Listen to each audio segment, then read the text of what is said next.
Hey everyone. Look, I'm going to be honest. This is not one of those dog videos with the cute little puppy prancing around or doing tricks for their owner. No, this is about me and my dog Rusty. And I'm making this video for all my friends and family who feel I should be taking Rusty with me every time I go out to do my 10,000 steps. Now, I would love to be able to take Rusty with me because I'm here starting this new adventure, trying to eat better, trying to exercise more, and live my best life. The truth of the matter is, I thought Rusty would benefit from that as well. But he's 18 and a half years old, and he's entitled to live out his golden years however he wants to. I will admit, as a gay pet parent, I wanted to get Rusty to come on this journey with me. So I started making his meals again, using the same meat and fish and vegetables, spices, etc. that I use in my own meals. And that's been great. He loves the food that I make. And we have an opportunity to bond over food because he likes to stare at me anytime I'm in the kitchen on the off chance that I'm making something for him to eat.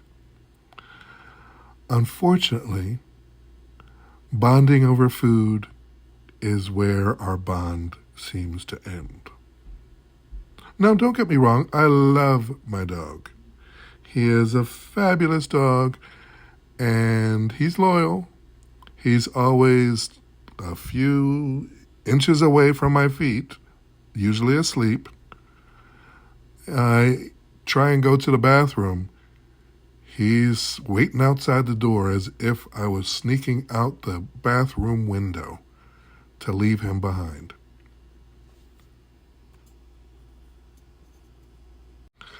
Here's the thing.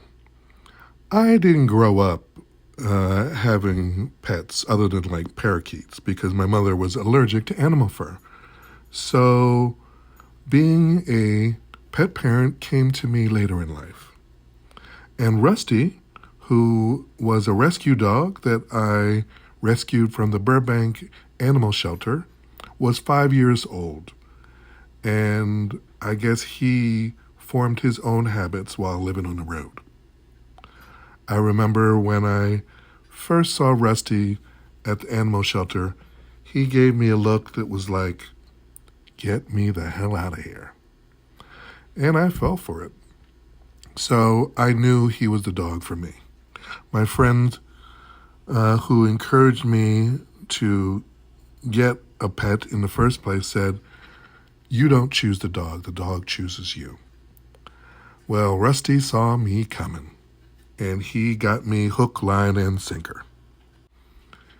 Now, it may sound from the tone of my voice that it comes across like I think Rusty is a pain in the ass. Well, he is. But I love my dog to death. And I'm still going to do whatever I can to make sure he has a happy life and he gets his exercise and he enjoys his meals, that's for sure.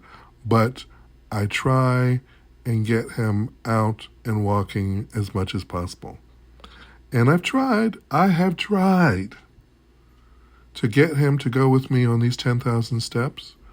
But when it comes to Rusty and I, once we cross the threshold of my apartment, he's like, "You go your way and I'll go mine."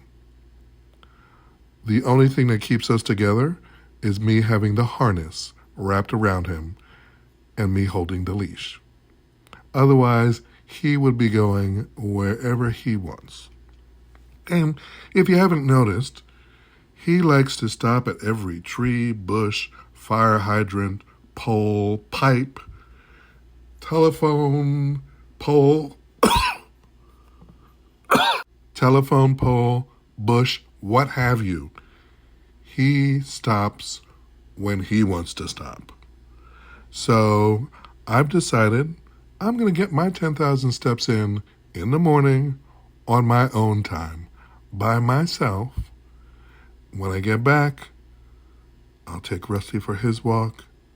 And in the evening, we can go for longer walks, and any steps I wasn't able to do in the morning, I can do with Rusty, but it'll just take longer than I planned. And that's just part of being a pet parent. So I've heard that, over time, your pets take on, I guess, the characteristics, of its, owners. So I guess I've had to accept that the diva that is Rusty is in some way a reflection of the diva that's in me. And that's fine, which is why I'm okay. I say, let Rusty be who Rusty is. He has earned his time. I don't know what he went through in his first 5 years, but I decided when I first got him, we had a little incident where some crazy bulldog that was down the street escaped from the office building and decided to try and eat Rusty for dinner. And I had him in a harness and extended in the air, and somehow, mid-air, Rusty wormed his way out of the harness and, like Scooby-Doo, dashed down the alley like a gazelle, leaving me staring at this very toothy, I don't want to say pit bull, but it was like the bulldog. And then the dog started chasing me. So I started running after Rusty, the bulldog chasing me. Finally, the owners of the bulldog come and get their dog. Meanwhile, my dog, Rusty, is nowhere in sight. I'm searching around, and this is literally like week 2 of having him home from the pound or the rescue center. And I started realizing, oh my God, I've grown attached to this dog because he's dashed away and I can't find him. And I literally was running around, and people on the street obviously realized I was looking for my dog, and I would come running and they'd just point in the direction of where he ran. Luckily, I had his collar with my cell phone on it, and the neighborhood liquor store, which was about 3 blocks away, called me because my dog came strolling into the liquor store and went into the back room as if he needed a drink.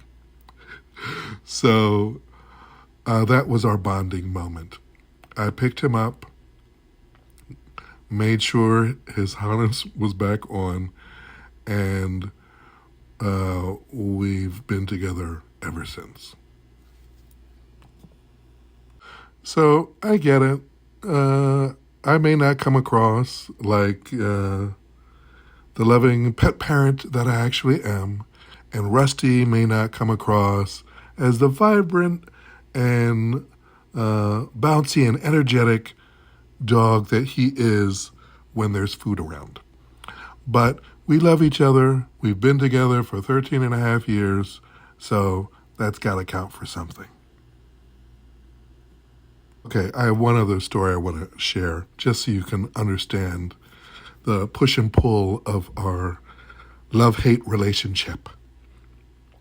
When I first got Rusty, I was living under the delusion that having a dog and taking a dog for his walk every day would be like what you saw in the movie. So, as a gay man, I was excited at the thought of taking Rusty for his walks, and whenever there'd be a cute guy walking his dogs, we'd be able to say hello, flirt, and exchange pleasantries as our dogs played together. That never, ever happened.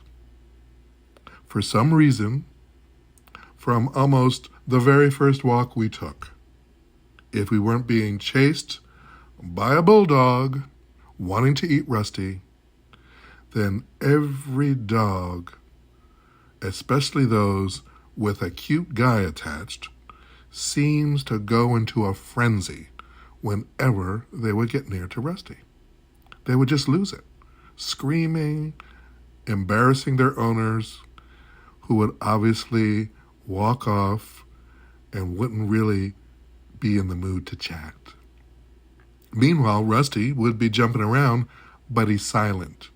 I should have called him Harpo, as in Harpo Marx, because I think I said this before, I can count on both hands the amount of times this dog has barked in the 13 and a half years we've been together. On the rare occasion that he does bark, there's either nothing around or it's like a plastic bag blowing in the breeze and he starts barking at it like it's something alive. Or, you guessed it, there's a cute guy walking near me with their own dog. Either they're acting a fool, their dog, or he's acting a fool. But I have never been able to have a conversation with a cute guy walking their dog, either because of their dog or mine. But I digress. So Rusty and I do our thing, whether I want to or not. I take him for his long walks, whether I'm sick, not feeling well, whatever. I realized he would come up to me and just stare at me if he had to go pee or poop. And it took me a while to go, okay, he's telling me something. So now when he just stares at me, we go out for a walk. And I just have to accept that once we go out for a walk, that's his time. We do, for the most part, what he wants to do. And when he does finally get into the whole walking thing, the control freak in him comes out, and if you'll notice, he's racing to stay ahead of me so that he's the one in control of where we're going for our walk and how fast we're walking.